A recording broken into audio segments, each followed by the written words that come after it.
Ne mi reči, ful slabši povprečen čas manjka, prej pa cel teden sem vadil. Zakaj?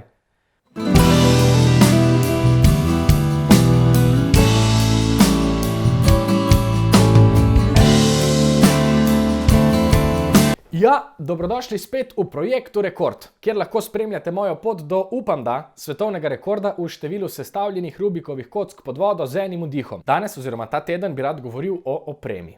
Največja začetniška napaka, ki se lotimo česa novega, je, da kupimo najboljšo opremo na svetu in mislimo, da bomo zaradi nje tudi mi boljši. Jaz se te pasti dobro zavedam, ampak sem ji vseeno nasedel. Dve novi igrački sem si omislil. Prva je tale. Geeker Super Cube. To je prva pametna Rubikova kocka, ki se poveže s telefonom prek Bluetootha in omogoča cel kup hudih stvari. Ampak sem to kocko ravno danes nesel pokazati Jožetu v stvar in mislim, da bo ta video na njegovem kanalu live v sredo. Tako da bom linkal spodaj, saj poznate stvar, poglejte, malo sem se pogovarjala o Rubikovih kockah in o mojih podvigih. Druga stvar, ki pa je osrednja tema tega videa, čak še nekaj. Tole sem vam obljubil zadnjič na koncu videa, tole je kocka životinjskega carstva, ki je uspešno rešena. Hvala Miha za poslani izziv. Če se tudi vi kdaj srečate s takšno kocko, ki ima namesto barv motive ali pa logotipe, take so tudi zelo pogoste, našel sem dva algoritma, ki vam pri tem pomagata in jih limam spodaj v opis. Gremo naprej. Moja prva magnetna kocka. To je Moju Aolong GTSM3. Nisem je nesel Jožetu pokazati, zato da me je ne bi pokvaril. Zdaj jo bom odprl, čakaj. Takole. Yes. A ste videli, to desko sem postavil samo zato, da bi lahko vrgel ta nož. Zdaj moram pa samo še nekaj probati. Dajmo pogledati to isto situacijo malo dlje stran. Hudo! Zdaj, ko so moje cirkuške ambicije pomerjene, poglejmo to kocko, o kateri sem vam govoril. Sicer je moja najljubša kocka doslej bila kocka Moju Aolong V2 Stickerless, ki je nekih 20 evrov, ni predraga, je pa zelo fina, res pa je, da nima magnetkov. Tale pa ima magnete, tako da bomo videli, kakšna je razlika. Pa mislim, da sem prej narobe povedal njeno ime, to je Moju Weilong GTSM3.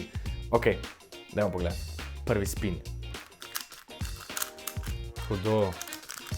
Ful je mehka, res noro mehka, ne? In moram reči, da mi je zelo všeč. Še kaj me zanima?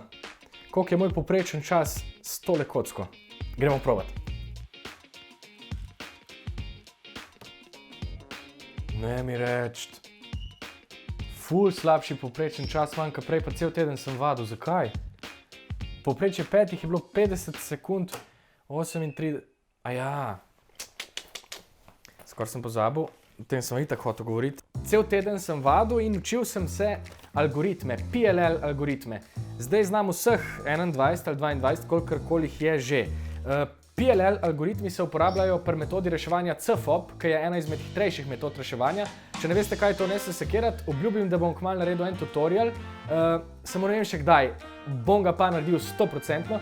Ne bo zdaj to najboljši tutorial na svetu, ampak bo moje videnje, kakor do zaenkrat poznam to metodo, ne poznam je najboljši. Ampak pri tej metodi se uporablja cel kup algoritmov v zadnjih dveh fazah predvsem in jaz sem se jih zdaj naučil, recimo nekaj, in poskušam jih uporabiti vsakeč, ko rešujem kocko in ker sem v njih še zelo počasen in ne prepoznavam dobro, porabim precej več časa. Tako da upam, da je to povprečje zdaj sicer povprečje, ki je slabo, ampak mislim, da če vložim še malo vaje, bom zaradi teh algoritmov lahko ful hitrejši. Upam, to je moje upanje. Ampak najbolj bistveno je itak, kaj se bo zgodil pod vodo. Tako da v naslednjem tednu se bom spet malo potopil, bom obiskal kakšen bazen in pogledal, kaj se dogaja z mojimi podvodnimi spretnostmi. Tudi to pridno vadim, zadrževanje sape. Tako da mislim, da bi se moralo obrestovati. Nič, se vidimo naslednjem tednu v projektu Rekord. Vmes bom mogoče objavil še kaj, hvala, da ste bili z mano. Poglejte spodaj, vsi linki do vseh kock, do vseh stvari, ki sem jih omenil, so spodaj. To je to. Hvala vam. Adios.